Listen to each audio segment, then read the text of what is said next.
there's a lot of different levels to that question. I think that's definitely one aspect of it, that we're put in this world of duality where there is this struggle between good and evil within ourselves and within everything around.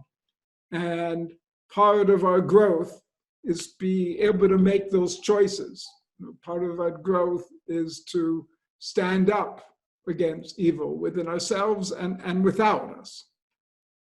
And, as we do that, it strengthens us. It makes us draw God into the world, the power of God into the world to help in that work. And it purifies our own being and brings more and more of the divine into who we are. And because we have to go deeper and deeper into ourself as that process evolves.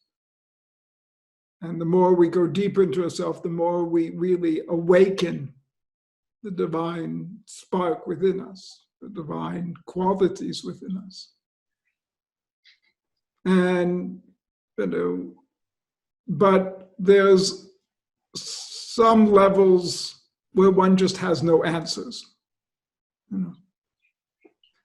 There's certain great evil that you just can't understand. And part of our humanity is realizing that we can only understand so far, and that's okay.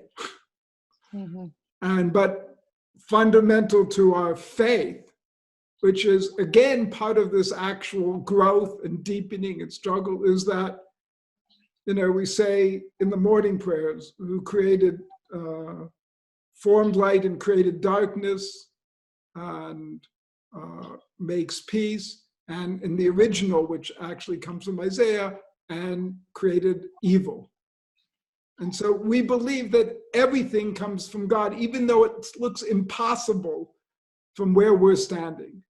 But our faith in the oneness of everything, that everything is one, that everything has God in it, that there is a power that oversees and directs all of existence and unites it as one and is the power behind creation. That is at the heart of our faith. And in a way, that's a battle with evil too, to be able to believe that, overcome the temptations to say, no, there's a power other than God in the world. And that is part of our growth, is to get more and more to that actually experience of that truth.